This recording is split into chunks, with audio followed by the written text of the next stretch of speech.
and my eyelashes are hitting my glasses. Hey everyone, welcome back to my channel. I decided to put in a little mini review here because this book is really short. And yeah, so I have been seeing this a lot at my job. I work at a library, so I constantly see this all the time. It is Sick Girl Secrets by Anne Roussel. And I picked it up because it was a cute cover, and I also found out that it was poetry stylized. It doesn't have like rhymes or anything like that. Like occasionally it does, but it's in the style of poetry. So it was really short. I read it within like a day, and because like the way it's laid out. Anyway, so this is gonna be like kind of spoiler, not spoiler review. It's about a girl named Natalie who is diagnosed with Ehlers-Danlos syndrome. It's a connective tissue disorder, hypermobility of the joints. The symptoms include chronic pain, bone dislocations, and organ complications. So it's about this girl named Natalie who is a junior in high school. She was a normal girl, quotes, and she's getting used to having been diagnosed with this condition, and she pretty much just gets used to that throughout the whole entire book. She went through surgery. They don't specify the surgery because you just jump right into her going back to school because she was out of school for so long. She had a normal life beforehand. She got to do fun things, had a lot of friends and things like that, and then she ends up meeting this girl named, what's her name? Riley. A girl named Riley. And she's in a wheelchair, and she has always been that way since she was a kid, and so she kind of envies her a little bit for not having experienced a normal life. But Natalie kind of comes to terms of like finally realizing that she is disabled. She wasn't okay with being categorized that. She wanted to be normal, so she kept pushing her body to like, she has to use a wheelchair to get around and things like that. But she kept pushing her body in the beginning because she wanted to be seen as normal. She didn't want people to think that she was actually like had a physical issue. She just told her school friends that like, oh, she was just sick. And it does mention COVID in this book because this book came out not too long ago. But it's a really cute short book. I really enjoyed it. It wasn't like so much thought-provoking, but it was interesting to see a character who started to realize that the world really didn't accommodate to her and to many other people, because her school, her principal is a horrible human being who didn't even want to like help her with classes when she got back to school. And their policy was like, oh well, if you have a disability and you can't do like PE class, because PE class is like a requirement for most high schools. If you couldn't do that, you had to do like a bunch of writing assignments. And because she was told this, along with her new friend Riley was told this, they felt like, you know, this is kind of discriminating us because, you know, we shouldn't have to be writing these crazy long essays last minute and being told this last minute on our junior year of high school going into senior year. So her friend Riley ends up going to another school, and it's not just her, it's a bunch of other people who also had a similar experience. They had to move away from that school because the principal and the way the rules were just really sucking. Another aspect of that too is that there's not a lot of accessibility as is at the school, so that when they had their junior prom, because Riley, she was mad about the whole essay thing, her parents were also irritated too, so they wanted to sue the school, and because that ended up happening, the principal and a bunch of other people decided, okay, well, like, let's just move the prom to a different place that's not accessible for people who have wheelchairs. It was basically like in a basement area where there were nothing but stairs, and that just pissed people off even more, which I could understand. Like, why would you just change it all of a sudden? Even if it was cheaper, it just doesn't look good at all. So it's interesting to note that like this is a modern day book, and it kind of almost like it feels very like fictional, because I don't know if there could be schools that are still like that just don't accommodate to everybody, but it is kind of weird that a principal would have such a big grudge against people like that. The other fun aspect of it too is that they actually mention YouTube videos in here. So the characters Riley and Natalie, they're big fans of this YouTuber. I can't remember what her name is in the book, but she calls her fans spoonies because they're basically the same.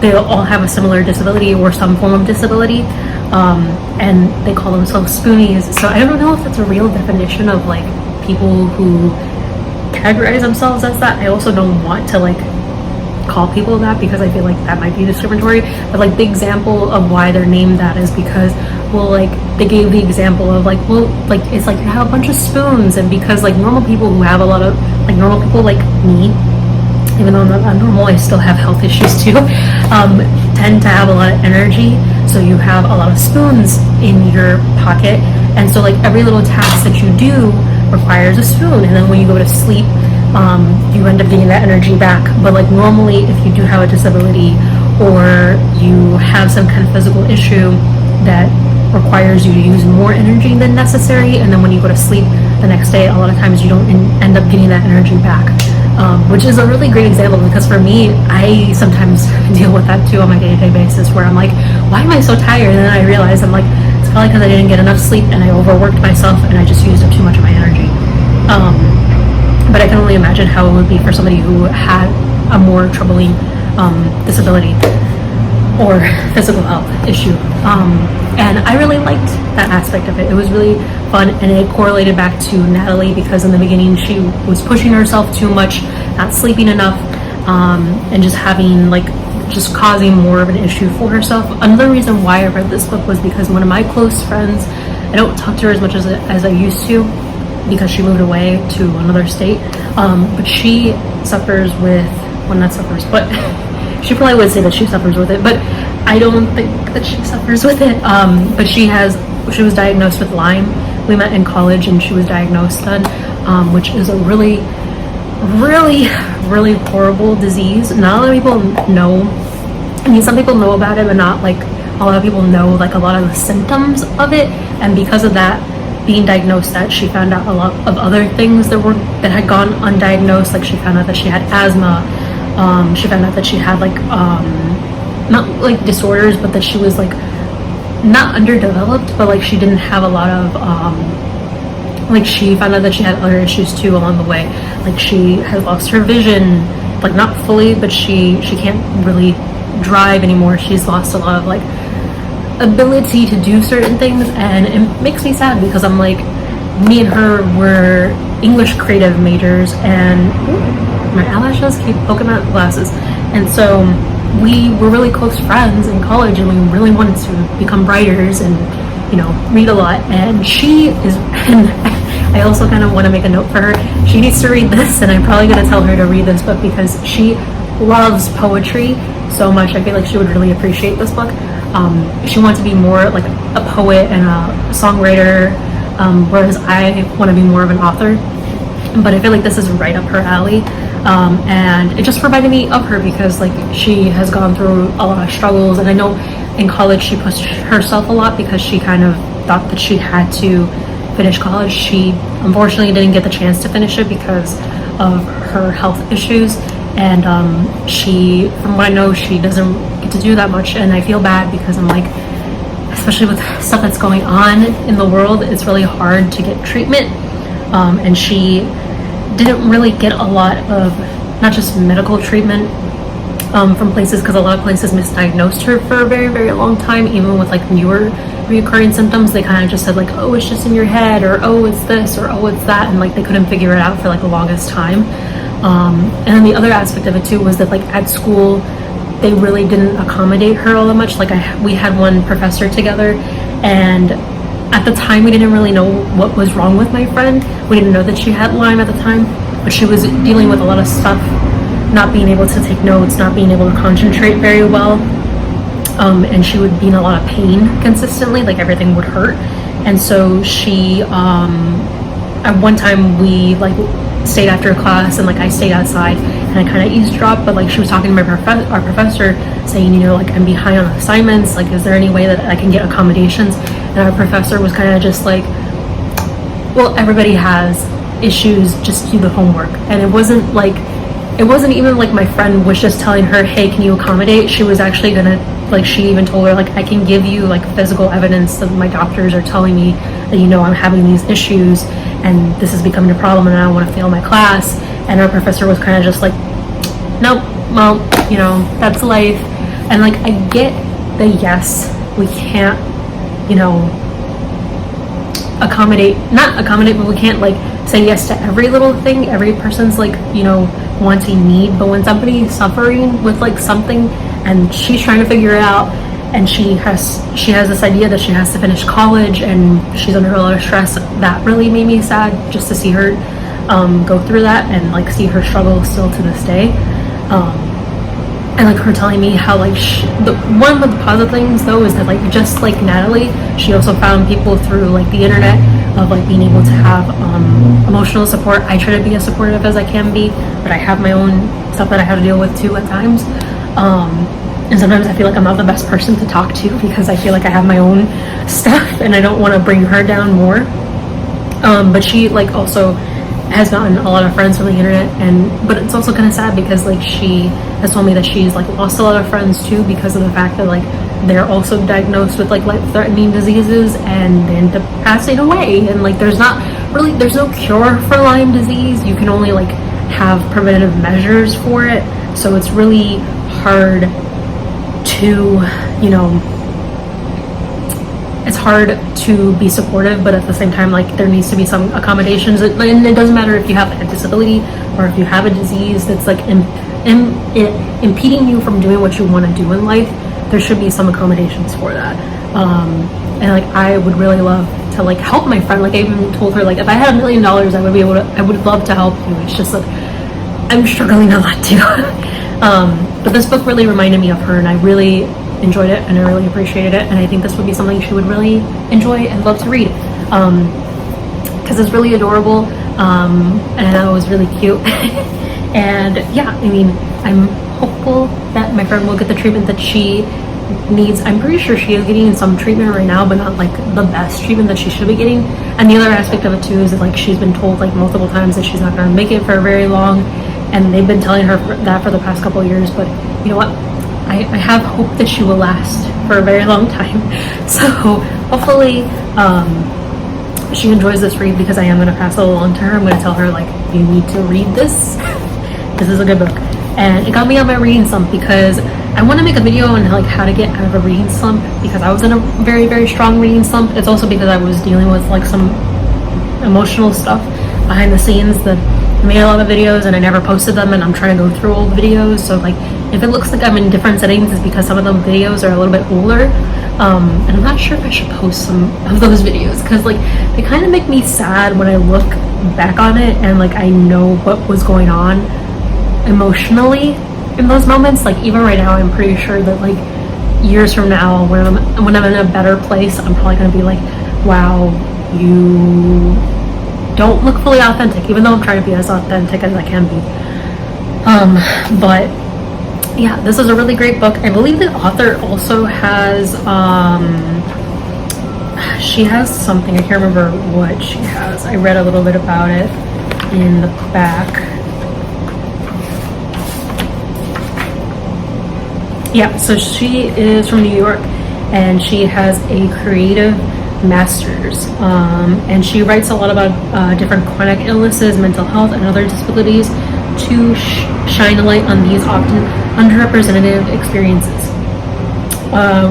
She is also disabled and is a chronically ill writer as well. So, I mean, this is an inspiration to all the writers, not just my friend who wants to be a writer, but also for me too. I think that's really amazing that you can write even like just small books like this. Like, I told my friend multiple times that we should just like publish she should just publish her poetry, even though she's very, very like kind of like stage fright, like she's afraid of it. I am too. I'm that friend that's always like, you should do it, and then when I need to do it, I feel nervous to do it, because I have a lot of writing that I've done over the years, and I don't write as much as I used to. I really want to again, and I thought about applying to like contests and whatnot, and I'm just really afraid that nobody's gonna like my writing, because I kind of am not the greatest at traditional writing. That's why I'm a creative writing major, but I do know a little bit about professional writing, because I did take classes like that as well. But this is a really great book. It got me out of my reading slump because, one, it was really, really short. I read it in a day, and two, because it's a poetry book, so it's literally just not even that long, if you can tell. It's like not that long of pages, and she's written other books too, and I think it's amazing. And then one thing I thought was really cute, because I love when authors like do like creative delivery of the pages. So one thing is, like, in the beginning I was really confused because I was like, why is there a spoon? So if you could see, there's like a spoon on top of like certain pages, and I was just like, why is there a spoon? And like the spoonies thing wasn't explained until like later on. So I was like, oh, okay. I think the only other complaint that I would have about, like, I don't have any complaints about the book. The only thing is that like it's very simplistic. I can tell that it's for a middle school aged reading, which is funny because most of the books that I love reading are middle school and high school, but this would be a great book for middle school students or even younger. I actually think that it would be good for younger kids too as well. But my only gripe is that I was so confused for a very long time how old the character was. And I think it's just because you kind of like jumped into her going back to school right away, and there's no talk about like what happened with the surgery or like her past life or her experiences prior. I mean, there kind of is like a couple of like flashbacks here and there, but it's kind of confusing when it's like jumping back from different perspectives. So at times I'm like, oh, okay, like we're in the past. I think that's the only gripe that I have. The other thing that I liked about it too, which I wish, it's not a gripe, but I wish there was more of, was that they talked about her dad, but her dad, I guess, moved away. They got a divorce, her parents, and she talks about like most of her flashback memories are about her dad and how like he used to teach her this and he used to teach her that, and like that stuff was like, I wish there was more of that. And the other aspect that I liked too was kind of her talking about like, because there's a lot of representation of galaxies and stars, and that's kind of why it looks like this. So like galaxies and stars, and like she wanted to be an astronaut, which like I didn't have that dream of that as a kid, but like my dad forced that onto me when I was younger, so I kind of like related to that in a weird way. So I really enjoyed that. So I like the metaphors a lot in this book. Some of them were a little confusing, I thought they were a little odd, but at the same time I was like, but this is also for a middle schooler, and this is in the mind of a high schooler, so I kind of get why it was written that way, because that mental state is a little bit different than it is when you're older, even though my mental state is probably not in the best state, but it's fine. Anyway, so I really enjoyed this book. I would give it a 3 or 4 star, just because it's not like so crazily developed. Like I almost wish that it wasn't a poetry book, but at the same time I'm happy that it was a poetry book because it was really short. It got me out of my reading slump, and now I want to read more books. So hopefully, yeah. So I think this was a good book. I would recommend this. I actually am going to tell my friend to go read this because I think she would really like it. And I thought it was really good. So yeah, hope you guys enjoyed that. If you guys have any questions, comments, or any future ideas for videos, please leave a comment down below. Like this video, subscribe if you want to watch more videos like this and my weirdness. Subscribe. Also, I have 2 Instagrams. I have a book Instagram and I have an art Instagram, and I am trying to do art commissions, or I'm not sure if I'm going to sell like prints of my already existing art pieces that I've done. I'm contemplating on that. I'm trying to create more art pieces. I don't get the chance to do that a lot often along with my writing. But yeah, I think I might do a commissions contest soon. I'm not sure how I'm going to do it yet. I might make a YouTube video or I might make an Instagram reel. We shall see. I don't know yet. Anyway, so yeah, those are all of my handles. They should be links down below in the description. So thank you guys so much for watching. I really appreciate it, and I will see all you guys in the next video. Bye. Ow.